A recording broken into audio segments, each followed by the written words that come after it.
Actually 23 तारीख को इटकी थाना क्षेत्र में अर्ली इन दी मॉर्निंग एक डेड बॉडी नौजवान आदमी का मिला था और उसकी पहचान नहीं हो पाई थी। मीडिया के बंधु वहां पहुंचे थे और मीडिया के माध्यम से ये जब उनकी तस्वीर वायरल हुआ तो उसके परिजन आए और अ, उसके परिजनवादी सन्नी महली आया। उन्होंने ये बताया कि ये डेड बॉडी सूरज महली मेरा भाई है, उसी का है।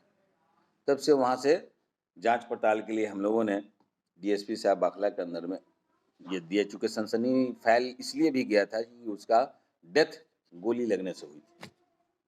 जांच पड़ताल के क्रम में ये पता चला कि जहाँ गोली लगी हुई थी वो एरिया नगरी का था और इसके दोस्त संतोष के साथ सूरज गए हुए थे। शाम के समय बोला था घर में कि हम उन्हीं के साथ जा रहे हैं, अपना दोस्त है, खाना पीना होगा। और संतोष ने फिर उसको हॉस्पिटल भी ले गया था, जहाँ रिंची हॉस्पिटल है वहाँ ले गया, लेकिन हॉस्पिटल में ट्रीटमेंट नहीं हो पाया था और बाद में पता इसको ये चला कि वो डेथ कर चुका है। आनन फानन में घबराकर उसने डेड बॉडी को वहाँ से उठाया था सूरज माली का और ले जाके, चूँकि अंधेरी रात हो चुकी थी, उसने फेंक दिया उसको, जाकर डेड बॉडी को छिपा दिया। वो एरिया इटकी की थी, इसलिए इटकी से शुरुआत हुआ। इसमें 2 लोगों की गिरफ्तारी है। संतोष पकड़ा गया है और अनिल उरांव। जब इन लोगों से बड़ी पूछताछ जब की गई तो इनके इकबालिया बयान के आधार पर ही हम लोगों ने 2 देखे हैं। 2 देसी तमंचा है, पिस्टल है और जिंदा कारतूस मिला है। दोनों आर्म्स फंक्शनल है और बहुत अच्छे मेक का है। खाने पीने के क्रम में जैसा ये लोग बताता है कि संतोष ने उनसे टारगेट करके उनके तरफ कॉक किया था और फिर फायर हुआ था, जहां उसको गिरी, वो ललाट में लगी थी गोली और ऑन स्पॉट वो गिर गया। फिर घबरा के लोग लेके गए थे। दोनों की गिरफ्तारी हो गई है। बाकी और भी लोग, चंद लोग इनके साथ में हैं, उनकी भी तलाश जारी है। वो सारे लोग घर से फरार पाए गए हैं। संतोष का आपराधिक इतिहास रहा है, बहुत हार्ड कोर क्रिमिनल है।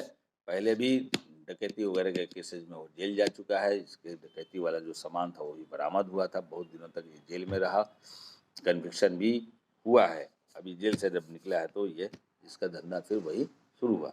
इसके परिप्रेक्ष्य में ये बात हम कह सकते हैं कि जब क्योंकि जमीन कहीं इन लोगों ने नगरी थाना क्षेत्र में अवैध ढंग से उसको कब्जा किया था, हथियार के बल पे, और उसी संदर्भ का वहाँ बैठ के पार्टी मना रहा था। या जो मृतक हैं सूरज महली, उनसे संतोष नाराज था, या ये चाह रहा होगा कि कब्जा किए हैं तो इसकी हिस्सेदारी इसको भी देनी पड़ेगी, या कुछ इस ढंग की कुछ बातें सामने आई है। समस्त पहलू बिंदु पर ये जांच पड़ताल कर रहे हैं, लेकिन मैटर जमीन से संबंधित ही निकला है अभी तक जांच में। मतलब प्लान के तहत बुलाया गया है, यस, ये माना ही जा सकता है कि बिल्कुल प्लान के तहत ही ऐसा हुआ है। चूंकि 2 ही खेमा था, 2 ही इम्पोर्टेंट आदमी इसमें था। एक तो सूरज महली था और दूसरा संतोष भी। ये 2 ही ग्रुप में, बाकी तो उसके दोस्त थे। कुछ एक जो लोग भी हैं, एक जो पकड़ा गया अनिल उरांव, उसका कहना था मेरे को पता ही नहीं था कि ये सब सामान भी रखे हुआ हमने, हमको खाने पीने के लिए बुलाया था, चूँकि ज़मीन कब्जा हुआ था तो इसलिए हम गए हुए थे। इसका इन्वॉल्वमेंट, मतलब है, इसका कहना था कि हम आपकी जानकारी मेरे को नहीं, ये इसका अपना खुद का बचाव हो या जो भी। लेकिन संतोष और सूरज ये दोनों ही मेन पार्टनर थे उसमें। और सूरज ने, अभी तत्काल ये कह सकते हैं कि सूरज की जान संतोष ने अवैध असलाह का इस्तेमाल करके विश्वास में लेकर उसको कर दिया है, जिसकी ऐसा तो कुछ अभी सामने नहीं आया है। देखते हैं, ऐसा अगर होगा तो। हाँ, चूँकि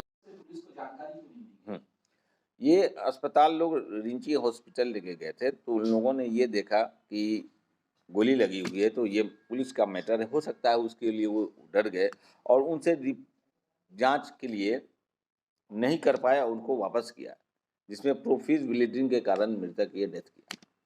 लेकिन बाद में ग्रामीणों के माध्यम से ये पता चला कि नहीं, वो पहले ट्रीटमेंट करने के लिए हॉस्पिटल गया हुआ था। तो फिर लोग, सारे लोग पहुँचे। जब पहुँचे तो प्रभारी भी थे इटकी के, इन्होंने भी प्रयास किया कि जरा हम फुटेज देखें कि कौन कौन से लोग आए हुए थे। उस वक्त संतोष की गिरफ्तारी नहीं हो पाई थी, वो भी भागा हुआ था। तो ये भी प्रयास किए, लेकिन जो सहयोग मिलना चाहिए हॉस्पिटल से, वो नहीं मिल पाया। उनका कहना था यह कि एफआईआर की पहले कॉपी दीजिए, तभी हम आपको फुटेज दिखाएंगे या फिर हम कुछ बताएंगे। तो ऐसा तो नहीं होना चाहिए, एक दूसरे को सहयोग करने की भावना रहनी चाहिए। इस वजह से ही परिवार के लोग नाराज़ हुए थे कि यदि अगर आप ट्रीटमेंट प्रथम दृष्टया कर देते, तो हो सकता था कि मेरा परिवार जो है सो बच जाता, मेरा आदमी बच जाता। इस वजह से नाराज़गी थी लोगों को। इसका जाँच ये डीएसपी साहब को मैंने अभी दिया है।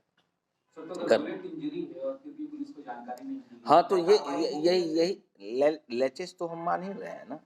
हो सकता है, मैंने ये भी कहा कि हो सकता है कि चूँकि बुलेट इंजरी है, इस वजह से वो डर गए होंगे, पुलिस मैटर है, लेकिन इन्फॉर्मेशन तो आना चाहिए था, देना ही चाहिए था।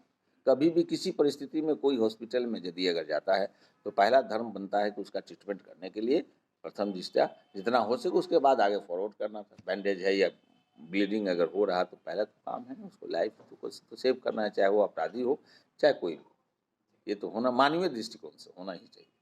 हाँ, ऐसा चूक अगर हुई है तो हम लोग देख के उसके पर हम लोग बात भी करेंगे और लोगों से विचार भी करके ऐसी अगर भविष्य में समस्याएं पुनरावृत्ति न हो, इसका हम लोग भरपूर ख्याल करेंगे।